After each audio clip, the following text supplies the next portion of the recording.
Jibadde Miranga na Biwoobe ng'omulambo gwa Tamale Mirundi gutuusibwa mu maka ge agasangibwa e Kyengera. Abantu bakwatidde ku nguudo gye baguyisiza era nga akalipagano k'ebidduka kabadde k'amaanyi. Aba Uganda Funeral Services olutadde omulambo gwa Tamale Mirundi mu motoka baguyisiza ku nguudo ez'enjawulo gutuusa mu maka ge ku kyalo Masanda e Kyengera.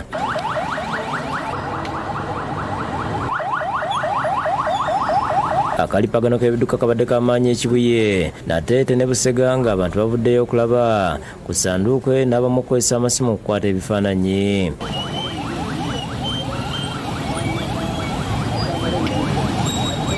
Abatiimu MK ne bakanyama aba Uber bebeerudde ekkubo okusobozesa okutuusa omulambo mu budde. Ku kkubo erituuka ewuwe abakungubazi bakwatiridde okulaba ku ssanduuke. Mu kutuuka awaka Jibadde Miranga na Biwoobeera gutuusiddwayo ku ssaawa 9:35.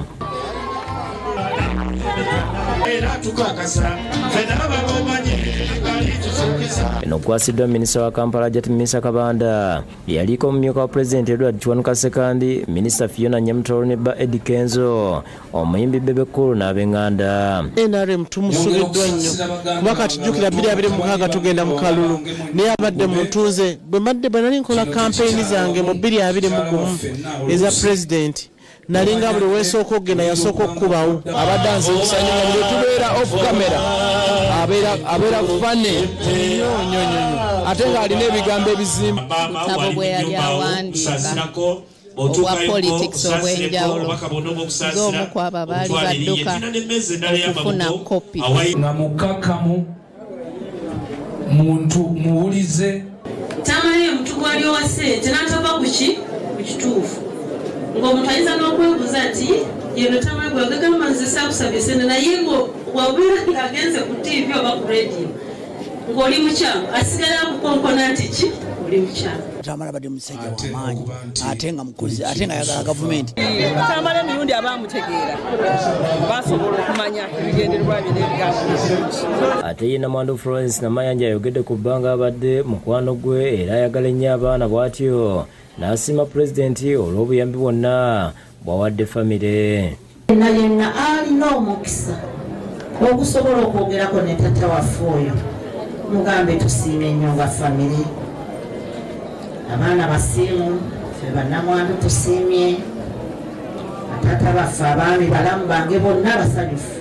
Abalala batendeza enteekateeka eyakolebwa okutuukiriza ekiraamo ky'omugenzi eky'abantu okulya n'okunywa kuba baabatidde ente 2 nga n'enkoko esaliddwa tobala. Abaana abamanaaba amagi bali amafumbe amasiike emigaati ndowooza obirabye enkoko ziizino ebyenda ekiro tugenda kulya ennyama kyayitiridde abantu basanyuse abantu balidde abantu banywedde wadde nga bagabuddwa omwenge nga gulinga mazzi tekibalobedde kugulwanira.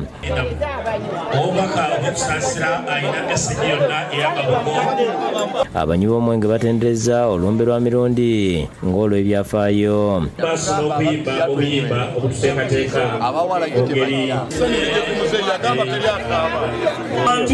Ekigambo kimu tusanyuka.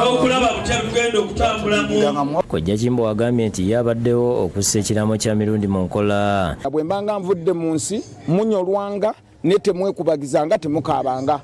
Era naŋŋamba ekigambo kimu nti bwabangawooko obusobozi bwonna abantu baguliranga kabbiya ne banywa. Kyabadde kisuubirwa nti baakuyimba emmisa wabula tekisobose kuba ekereziya tekkiriza kuyimba mmisa 2 mu maka 2 ng'ate galimu abakyala ab'enjawulo. Ekirungi bamusabidde ne mu kyalo bajja musabira so tewali buzibu. Naye kyavudde eri mu bakulu baffe ab'eddiini ku paaliishi nga omugenzi tebajja musabira wano kitambiro kya mmisa. Mulekwa Tamale Mirundi Junior asiimye abantu ab'enjawulo ababeereddewo okubadde n'emikutu gya bukedde gyonna. Ne bazanyo Genosale, ne bazanyo Geno Muhoozi, ne bazanyo Geno Nalweyiso, sipiika. Kati oba oyina abo bonna abantu abavuddeyo okusiima omuntu ebirungi byakoze lwaki muba temulya. Disan Mutyaba, Nuliat Namagembe n'Abudi Mwonge bakusakidde eggulu lino lwa Bukedde TV. Ekyengera nga balya n'okunywa ate ababbi balabiriza abakungubazi mu lumbe lwa Tamale Mirundi ekaliisizo ne bamenya ennyumba ye ne babbamu ebintu. Abooluganda balabudde nti abatutte ebintu bajja kubizza. Abakungu bazabasize mu lubiro omugenzi Tamale Mirundi ku kyalo Kalagala ekalisiza mu kyotira kyagenda okuzikibwa ku Sande bakeredde mu kasatiro. Ababbi batanamanyika bamenya makage agali okumirwa muzaala ne banyaga ebintu ebyo n'ebyo mu nyumba okuli ensimbi enkalu zabadde yalekamo. Bano batulaze kufuli yamenyuddwa ku luggi lw'amaka gano emmanju ne bayingira munda ne bakulita n'ebintu. Eno kufulu yabaddeko ndi yamenye n'ayingira natwala buli kyayaga babamu emifaliso ejibadde ziteekebwa mu nyumba ya Tamale Mirundi 40 lijageza ekiro kya leero n'ebiwandiiko bye wadde mu basinza bajjajjaabe ebibbo babikuttemu ne batwala ssente. Abafamire okulinda muwala we Namuddo Christine bategeeza nti okumanya ku kikula kino bategedde ku makya ng'abakoze kino baageza abantu bali mu maka ewa kitaawa kumiddwa olumbe ne batwala ebintu by'okuli omufaliso engoye ne ssente. Ebintu by'omu nju ebimu byatwalibwa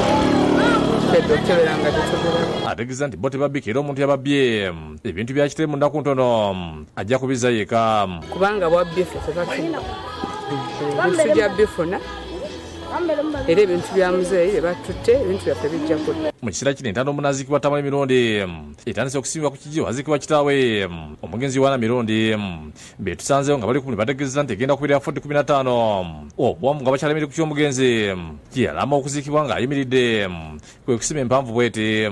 Abali ku mulungu okusima entanda bategeeza nti byonna byebakola bageza okutuukiza ebiga by'omugenzi biyalama.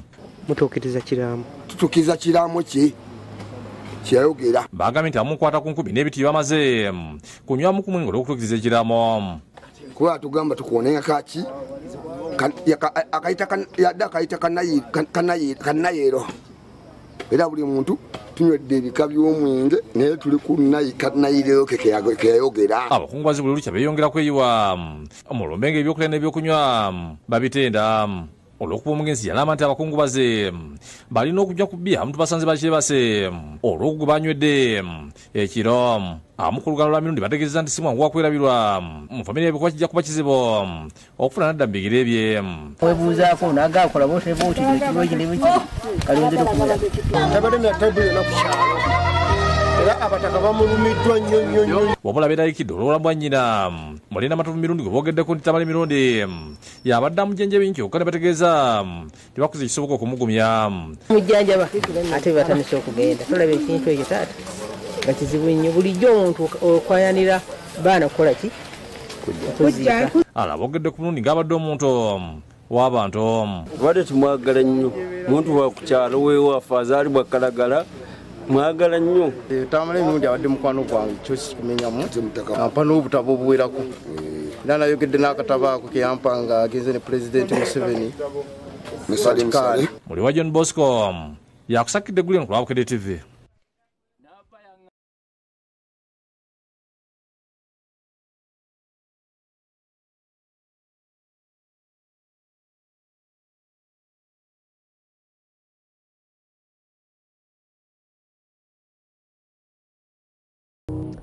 Tamale tujja kumusubwa nnyo enteekateeka zonna ez'okumwolekera nga bwe nakugambye jjo tujja kugenda mu maaso n'okuzikutuusaako mpaka ku Sande.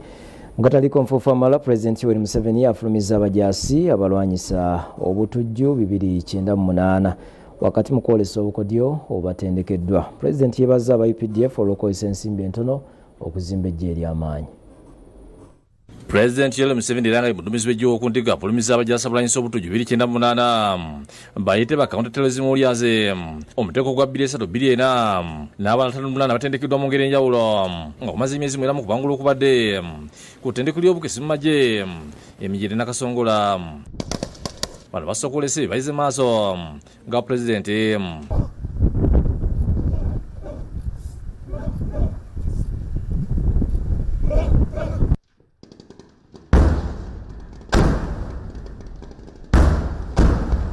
Mukwogera kwe Jeni Museveni yeebaza abanguddwa olw'okugubira okutendekebwa okukakasa mmeme. When we were fighting here in Luwero, the young people we had recruited started complaining to their parents. Nti abayekera batuyisanga ensolo So I want to congratulate you for going through this tough course, but also congratulate the instructors. President yabazijira UPDF olwokwesa ensimbi n'okufulumya abajasa bakugo nga sebanda Uganda okwigira ku nkola eno. The UPDF are not like the NRA before, are not like some of the people. Oh, we don't have this, we don't have this, we don't have this. So we can't start. This culture of we can't do this because we don't have this is not part of our system. And these people are a good example there. There is no infrastructure here, but they are produced very good quality people. Ye Minister Mzee Yokwida Salamateke ajikide Minister Yokwida Yakubo Both yebaza President olw'obukumbi bwabwe gwanga. I want to thank you for your strategic vision and emphasis on the continuous training and professionalizing of the UPDF to create a strategic advantage and capability to meet changing security threats. Yomudumizi w'eggye okutaka Lieutenant General Kayanja Muhanga ajikidde omudumizi wa UPDF General Muhoozi Kainerugaba batendereza Minisitule y'ebyokwerinda olw'obuyabuweze bawa. What we see today, the results of a peaceful country, our contribution to the region and to Africa as a whole, is testimony to his efforts and the efforts of the army leadership towards a very positive direction. Atakuli ekitongole kikesi Major General James Birungi abadde abateekeddwa obutegulumiza era bw'olesa obwerufu nga bakola emirimu gyabwe. As you come in to serve this nation, better forget about corruption. Akulira ettendekero lino Kano James Muhumuza abadde abateekeddwa nti okutendekebwa tekukumira basaanye okukujumbira beera bayitiddwa. Your Excellency, the overall objective of these courses was to produce soldiers capable of undertaking special tasks against terrorists as well as undertaking other complex operations. Abasinze ku banna baweereddwa ebirabo.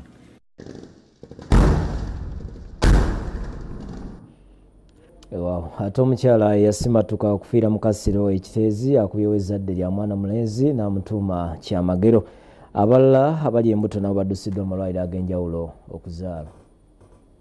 Kugataliko nfukulu okubiri twakulaga embuzi y'omukyala Grace Kyanyu yali asuulirira okuzaala nga omu ku bakozebwa okubuluka Kasasiro ekiteeze oni yatunyunyira engeri yasimatuka okuttibwa Kasasiro.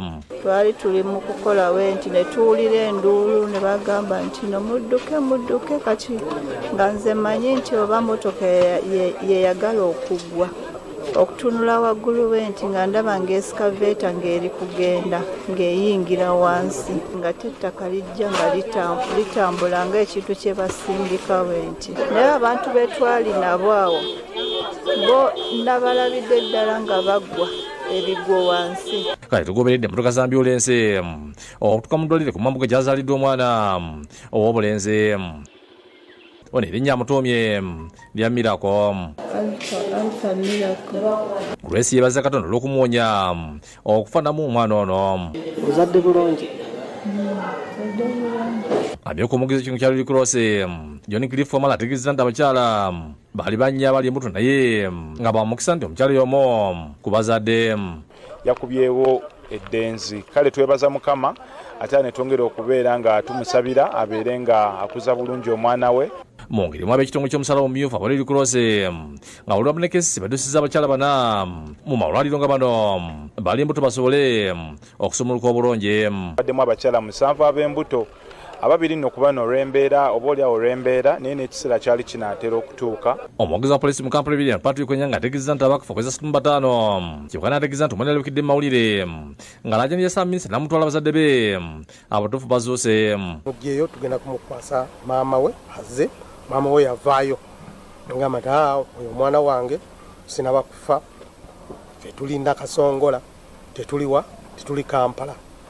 Yeebadde bamuwadde oba badde az'okukola wano mu Kiteezi nga housemaid. Twali tumuweereza eno kubanga akola ki bamufunira essomero ery'ekisulo naye Kasasiro yaleeta obuzibu n'afuluma ekikomera. Mu ngeri emu n'abantu abalala bongedde okudduukirira ab'okusiba okulumbuka ku Kasasiro ekiteeze mu bano mubaddemu omusinga Charles Weziri Mumbeera awadde ebintu saako n'okuzza omwani yave Kasese guno Post Bank bamuwadde emifaliso.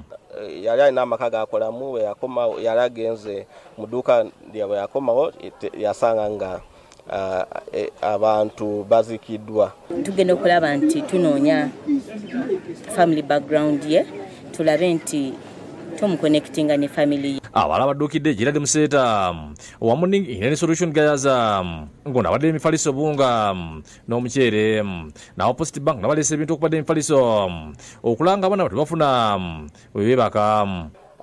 Twaleseyo ku mifaliso ne blanketi zisobola okuyamba abantu. Abala badukidde kuliko David Kafambe obakiteri Samaritane ngona abadde abasikala abe mulimu gw'okuyekula kasasiro okujja emirambo ekyabusa kuna abantu amayumba gabe nga gasiddwako obulambe agali mita 2 nga banabawadde emmere sabuni n'omunnyo. Nana asobola okujja wano Ekiteezi tuyambeko abantu embeera mbi nnyo wano Ekiteezi we tuli. Bulega Stephen yakusakidde guli nkulabukede TV. Bwe tweyongerayo n'akataliko nfuufu amalala Ssaabaminisita Robinah Nabbanja abikudde ekyama nti gavumenti erina enteekateeka esengula abantu b'omu Kiteezi okubatwala eddundu kuba buli gye batwala kasasiro tebamukkirizaayo.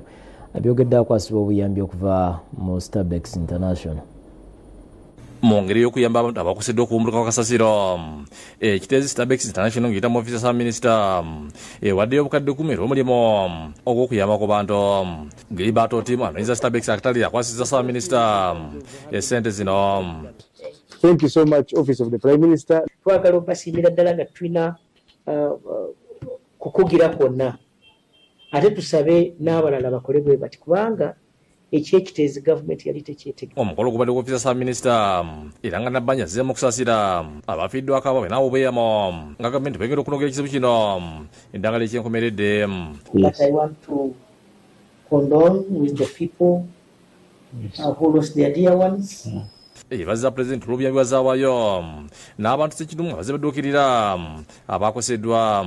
I want to thank the President because he contributed 5 million per person who lost their dear life there, and 1 million for the survivors. We had 18 people who survived. Wow, it is a great number.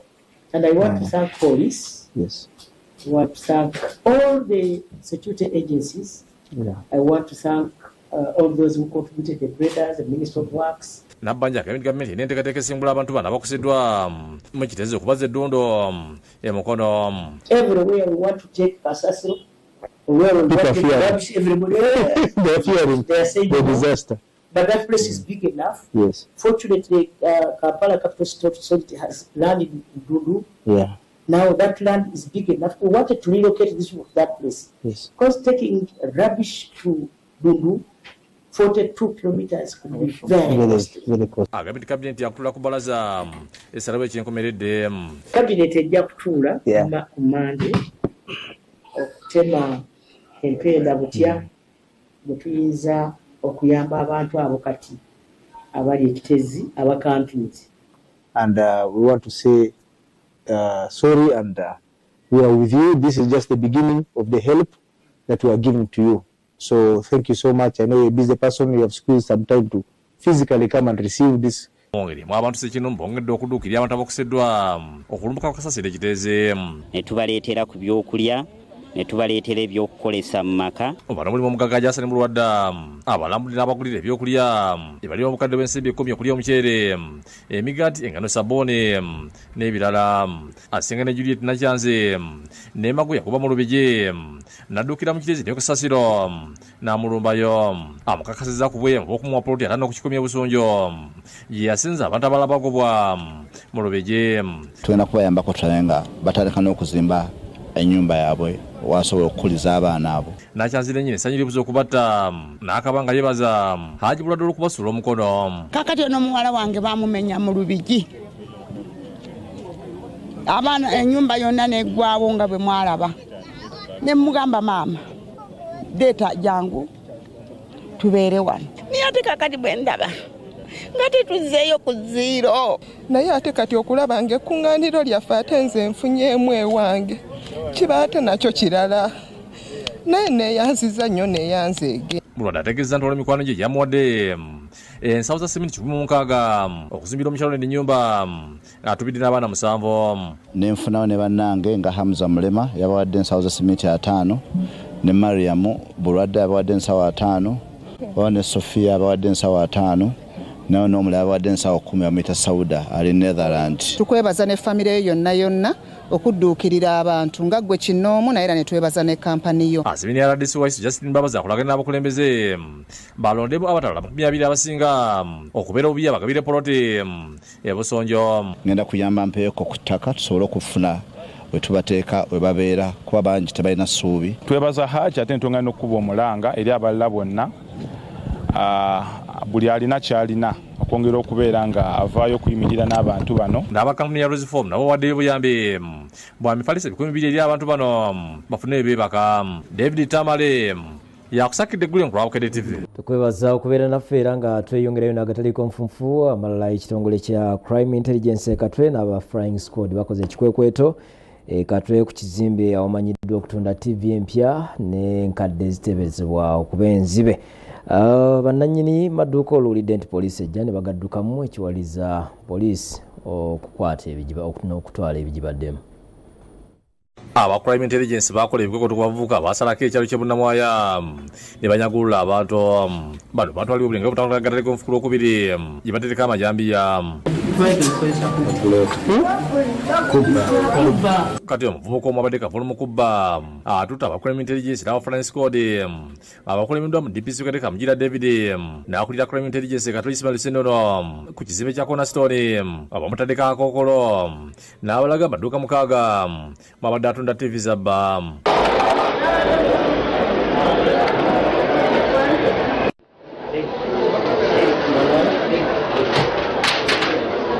Basazeeko emiryango gyonna egy'ekizimbe ng'omala essaawa nga 3 ng'abakulira ku kizimbe kitwalire ku bunkenke nga tewalakkirizibwa kufuluma kizimbe paka buli kimu kizuuliddwa. Bannannyini maduuka oluwulidde nti poliisi ebasazeeko ne bagaddukamu.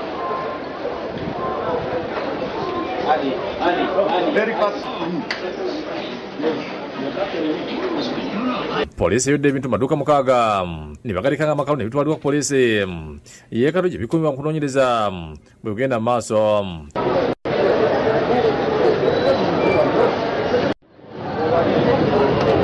Edduuka erisangiddwa nga liggalye poliisi waliziddwa okulimenya nga ne TV esangiddwa mu zitwaliddwa ne bazigatta ku zisangiddwa maduuka agabadde amaggule.